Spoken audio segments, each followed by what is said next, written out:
There's this idea of a choice point that you can be moving toward living life in line with your values, showing up intentionally, doing the things that demonstrate showing up with these certain qualities and values in mind.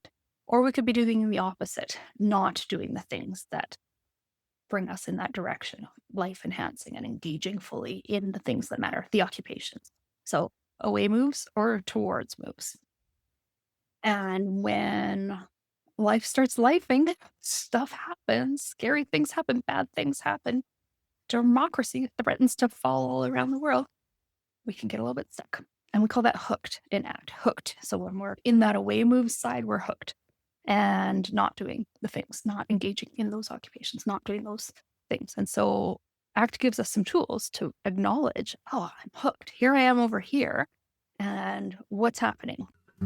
You're listening to the Brave OT podcast with me, Carlin Nink. This podcast is all about empowering occupational therapists to step up, level up, blaze some trails, and maybe engage in a little conscious rebellion in service of our profession, our clients, our work, our businesses, and living our mission wholeheartedly. We are all about keeping it real, doing hard things, unhustling, being curious, exploring, growing through our challenges, and finding joy, fulfillment, and vitality as we do so. Really, we're OTing ourselves and each other. I hope you love this episode. Tell me if you have experienced this as an occupational therapist. Maybe you're working in a hospital or a rehab facility or in the community, and your first few clients of the day went great. They were engaged, they were receptive to your input, and had been working on the things you discussed since your last session. And they're making progress. They're doing the things. They're getting stronger, doing more for themselves, feeling more efficacy in their lives. It's dreamy. And you're feeling confident, like you're a rock star OT, strutting off to see our next client to change more lives. You've got this. And you get to the next client, and they're not so on board. They haven't made much progress. And it seems they've doubled down on the whys. You know the what. Or maybe there's two, or maybe there's a few in your day. Let's be real. Maybe it's the client who says, I was hoping I could try getting a few groceries this week, like we talked about, but I still have this pain. Maybe I should just go back to the doctor and get some new meds so we can try this again later when the pain is gone. Or the person who says, oh no, I couldn't go to my son's lacrosse game. I was too anxious. Or that my watch vibrated after 20 minutes to remind me to stand up. But all I could think about was, what would my coworkers think of me if I stood up in the middle of the meeting? So I stayed sitting for another 90 minutes and could barely walk out of there at the end. Or someone who says, I know we talked about the plan for me to sign up for the restorative yoga class, but I was just so mad at the jerk whose car hit my car. He took so much away from me. I used to do 2 hot yoga classes a day, and it's so unfair that he stole that from me. That's the easy yoga class for the old people. Or when you bring up the features of a piece of equipment that you suggest for a client with a progressive neurological condition, and they say, nope, I don't want to go there. I need to think positive and not give into this disease. I won't hear your headrest and your tilt suggestions. I just need help for the long days. Or the client whose life remains on pause, waiting for a better time to make a change, meanwhile worsening. And where you work, how are these people labeled? Sometimes maybe unrealistic, non-compliant, or some other judgy, gross way of responding to their difficulty to make that toward move in the direction of the goal that you guys had set with their priorities in mind because of difficult inner experiences.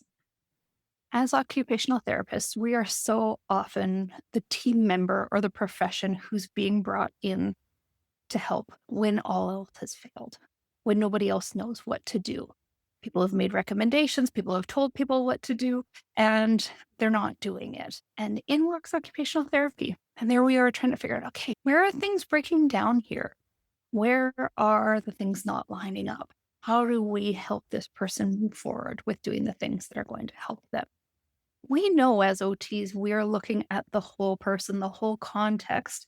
And when those internal experiences or psychosocial obstacles are coming up, we sometimes get a little bit stuck. And so this is where bringing in tools that are working directly with the psychosocial aspects of that person's ability to engage or obstacles to engaging. I think it's really, really helpful to add a tool like this to your toolbox. And so what I've done with the Act for OTs course, you don't have to have learned ACT. ACT you can certainly dabble into, but even if you have, it's really helpful because it's about that applied practice from what these concepts are to how's that OT? How are we fitting that into OT? How are we working that into an OT setting or OT session or OT goals? How is that working? How's that working for a phys med setting or a pediatric setting or working with people with persistent pain? It works great for mental health, but it doesn't just work for mental health. So I'm going to give you just a little taster of what that looks and feels like, not teach you a whole ACT model in 10 minutes in a podcast, but just sort of give a sense of what the flavor is. The goal of ACT is to help us be more flexibly responsive to the difficult inner experiences, thoughts, feelings, beliefs, sensations, memories, the things that come up inside, and then cause us to freeze or avoid or move in the opposite direction of the way we'd like to be heading. There's this idea of a choice point that you can be moving toward living life in line with your values, showing up intentionally, doing the things that demonstrate showing up with these certain qualities and values in mind. Or we could be doing the opposite, not doing the things that bring us in that direction, life enhancing and engaging fully in the things that matter, the occupations. So away moves or towards moves. And when life starts lifing, stuff happens, scary things happen, bad things happen. Democracy threatens to fall all around the world. We can get a little bit stuck. And we call that hooked in ACT, hooked. So when we're in that away move side, we're hooked and not doing the things, not engaging in those occupations, not doing those things. And so ACT gives us some tools to acknowledge, oh, I'm hooked. Here I am over here. And what's happening? What can I do to move myself in the towards direction just a little bit? What's the tiniest thing I can do? I could stay here, stay hooked on that thought, that belief, that sensation, that fear response. I could stay here, but maybe I could apply a few tools to help me move a little bit more in the direction that I want to be heading. So there's this like whole 6 core processes of ACT, and it's also been boiled down into sort of 3 subcategories.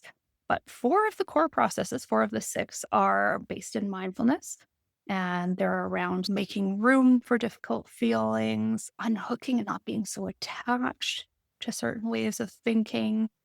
They're about having a mindful perspective, being able to observe and see things curiously for what they are, step back, notice, have that flexibility of awareness and shifting our attention around.